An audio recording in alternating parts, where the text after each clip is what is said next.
Tiap manusia di zaman manapun pasti pernah bertanya, dari mana asal kehidupan ini? Apa ada kekuatan yang lebih besar dari kita? Dan benarkah Tuhan itu ada? Pertanyaan seperti itu sudah muncul sejak ribuan tahun yang lalu. Dari zaman ketika manusia belum mengenal tulisan, sampai zaman ketika filsafat dan ilmu pengetahuan mulai berkembang. Dalam sejarah pemikiran Barat, pandangan tentang Tuhan berubah-ubah. Ada yang percaya, ada yang ragu, bahkan ada yang menolak sama sekali.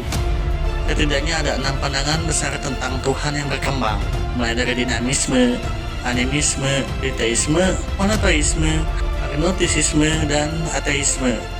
Yuk kita bahas satu persatu dengan cara yang santai, tapi tetap bermakna. Dinamisme. Segalanya punya kekuatan. Dulu, manusia hidup sangat dekat dengan alam. Mereka belum mengenal agama seperti sekarang, tapi mereka percaya bahwa semua yang ada di alam punya kekuatan yang khusus. Air terjun, petir, batu besar, gunung hingga angin, semuanya dianggap punya kekuatan gaib yang bisa membawa manfaat atau bencana. Inilah yang disebut dinamisme.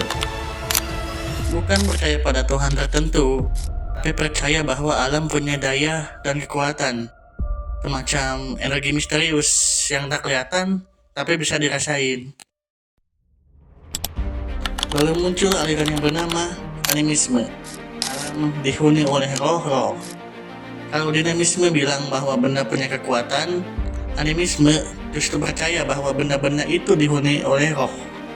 Misalnya pohon besar dianggap ada penunggunya, laut ada penguasa, gunung dijaga oleh roh nenek moyang.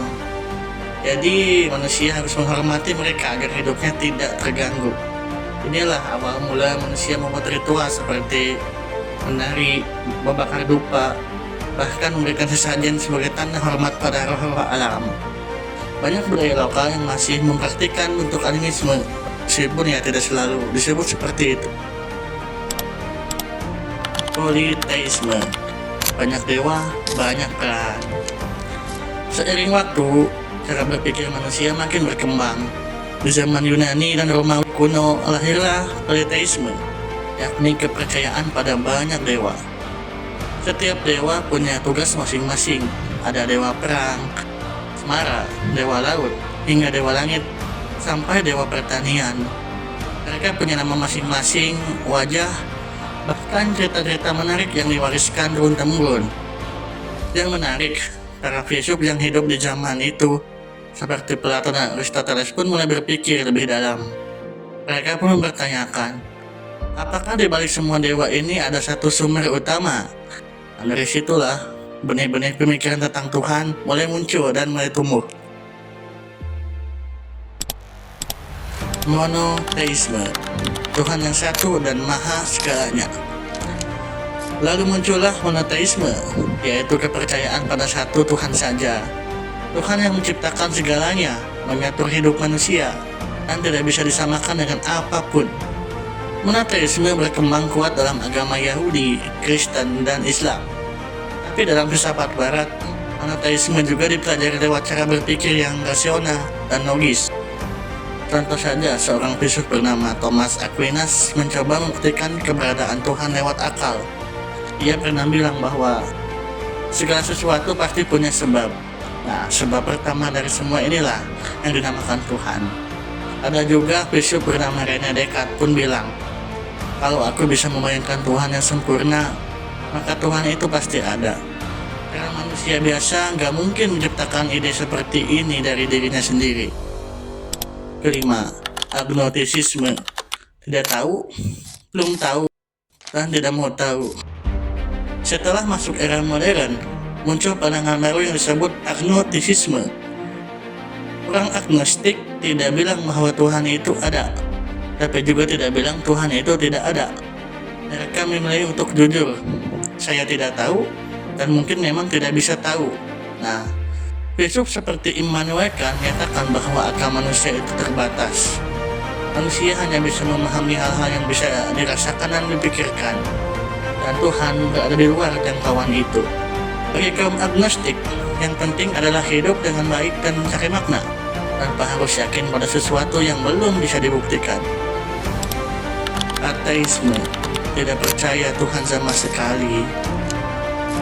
Yang terakhir adalah ateisme. Ini adalah pandangan bahwa Tuhan tidak ada. Alam semesta terjadi karena proses alamiah dan sains, bukan karena campur tangan Tuhan. Filsuf Friedrich Nietzsche terkenal dengan kalimat Tuhan telah mati. Maksudnya bukan Tuhan telah mati, tapi manusia modern saat ini sudah tidak lagi hidup dengan nilai-nilai keagamaan. Nah, dari sanalah Tuhan sudah hilang dari cara manusia memaknai hidup.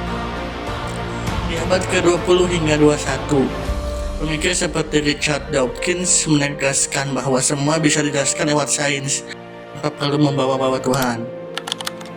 Jadi dari dinamisme sampai ateisme kita melihat satu perjalanan panjang. Perjalanan bagaimana manusia mencoba memahami dunia, diri mereka sendiri, dan apa yang lebih besar dari itu semua. Filsafat tidak pernah memaksa kita untuk percaya atau tidak percaya. Filsafat justru mengajak kita untuk bertanya dengan jujur, berpikir dengan bebas, dan mencari dengan hati-hati. Sebagai penutup, penting bagi kita pahami bahwa dalam Islam, manusia dibiarkan begitu saja untuk mencari kebenaran, dan telah memberikan anugerah besar berupa akal, agar bisa berpikir, merenung, dan mencari makna hidup. Tapi Tuhan pun tahu bahwa tidak cukup hanya dengan menggunakan akal saja. Karena itulah akal punya batas. Maka Tuhan juga mengutus para nabi dan rasul untuk membawa petunjuk melalui wahyu dan kitab suci agar manusia tidak tersesat dalam pencarian.